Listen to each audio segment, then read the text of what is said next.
Hello, everybody. Welcome to Late Night Football. Welcome to our match reaction show. It's finished. Sheriff nil, Manchester United 2. Finally, a first win in the Europa League this season for United after they lost to Sociedad. And as expected, they did play their strongest team, which he had to because they hadn't played over the weekend. So you had that week off. You don't want to go too long without giving your players game time as well, especially your top players, or your first 11, rather, I should say. So it made sense that he played more or less his strongest team for this one. I think we're now starting to see that, and we're starting. I mean, the game itself doesn't have a lot of talking points, but what we're now starting to is we're starting to see a settled 11, and I think that's something that is good. Probably Rashford is the only one who probably come in for Cristiano Ronaldo. I think in the strongest 11. I think that's the only change. But otherwise, I think this is probably going to be the other 10. I think will probably be sort of playing every week in week out. When Marcel comes back, maybe he replaces one of them. But you know what? And then that's an interesting point as well, which I would talk about. But let's go to the goals first. I think both goals.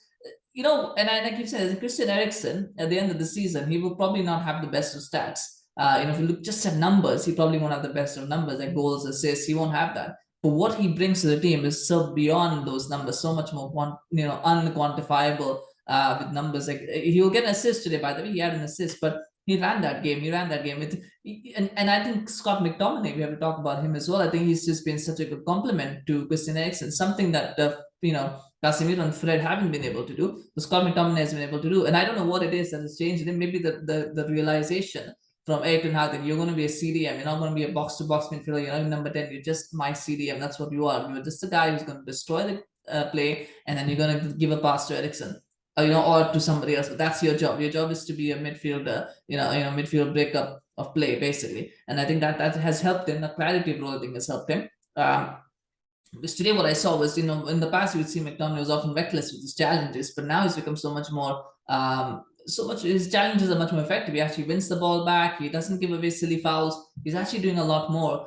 He's added a lot more efficiency to his game, and I think that is something that's good. But Eriksen, for me, when he's been the game changer in midfield, we didn't expect it, but he has really changed, transformed the midfield, the forward passes, the understanding of where to be, how to play. And he makes interceptions and tackles too, by the way. It's not that he just, sits there and makes forward passes. He's actually doing a lot of the midfield work as well, which is fantastic to watch. And that goal was such a beautiful pass. It's all in the pass. It's all in that pass. Once he gets that pass to Sancho, all he's got to do is he's got to make sure it's on target and it goes in. But the good work is all done in that pass to, clear out that space for him. And he almost did scuffed that shot, actually, Sancho. But still, because he had the time and because he had the space to get it away, he managed to get it on target. It goes in off the post. 1-0. It's an important goal, of course, for him as well. I think he's sort of been, even today, I don't think he had the best of games. I think he was good in patches, and I think that's something that's going to take time as well for him to build that consistency as well, to be able to do it 90 minutes, not just have one or two odd moments, but to actually be consistently good, 90 minutes in a game. But I think today he got that goal again, a good confidence booster for him. He's already had 3 this season, by the way.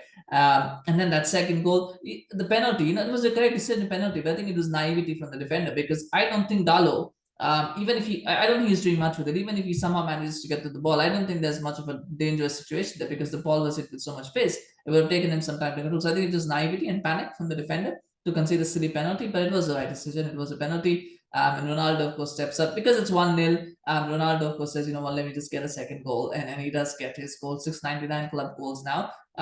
But 2-0 first half. I think after that, United just went, yeah, we've done what we needed to do. We've got 2 goals. Now it's about keeping a clean sheet, making sure we don't extend ourselves too much. We, take it through. I think it had a bit of an exhibition feel in that second half.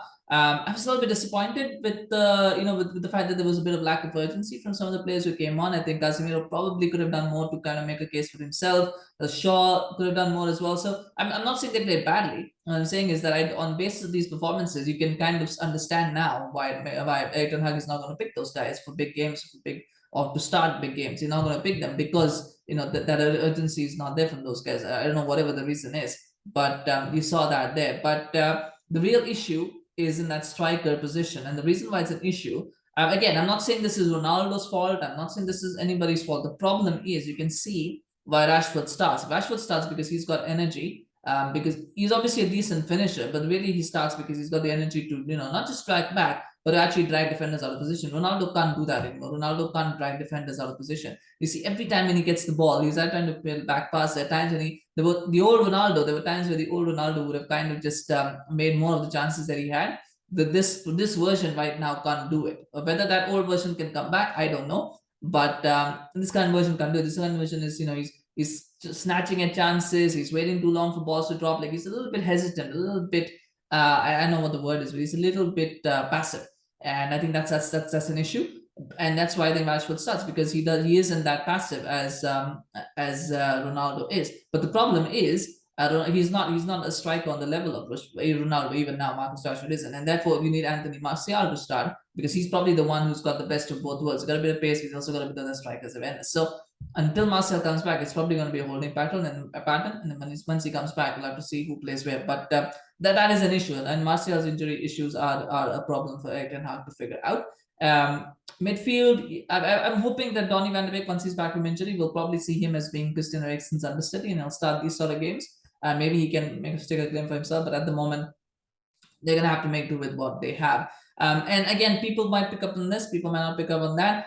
On it, I don't know. Maguire doesn't start, United again win, and this is where it is. And, the fact is, it's not a coincidence. But again, you see that, and one thing that I noticed in the play, and there's not a lot, I said not a lot talking points. One thing I did notice is you saw when Martinez was playing, and you saw when Varane was playing. At times, Martinez was playing as an auxiliary central midfielder. He wasn't playing as a defender. Varane at times was playing as a right back. He wasn't playing as a defender. He's almost playing as the right back. And that is the thing. You can't do that with Maguire and Lindelof. You just can't. You just can't have these kind of players who can do, they're not players with this kind of dynamism and this kind of understanding to play these sort of roles. So it means that they have to play together, and that it means that the fullbacks have to kind of come together, and it affects the attacking transitions. And that's what it is. People might talk about the fact, oh, well, they played well. They don't play badly. They didn't play badly in the last game in Sociedad as well. But the impact that they have on the team as a whole, as an attacking unit, that is so palpable, and that makes United are not a very dangerous attacking force as it is. But without with having to start Maguire and Lindelof, they become even less of an attacking threat. So that's the thing. But anyway, congratulations to United for winning. Eriksen was my man of the match. Let me know who was yours. Especially like if Eriksen was your man of the match too, if you thought somebody else was. But I think Christian Eriksen was my man of the match. So do smash a like if he was yours too. Share your comments. Let me know what you thought of the game as well. Always happy to hear your thoughts and get your ideas as well, and things that you note, observations, things like that. Do remember to subscribe to our channel on YouTube. Follow us on Facebook, of course. We appreciate your support, and we are going to do a few more videos this week. So when you subscribe, you get notified as those videos drop. So please do subscribe. Thank you so much for watching. We'll see you again soon. Bye-bye.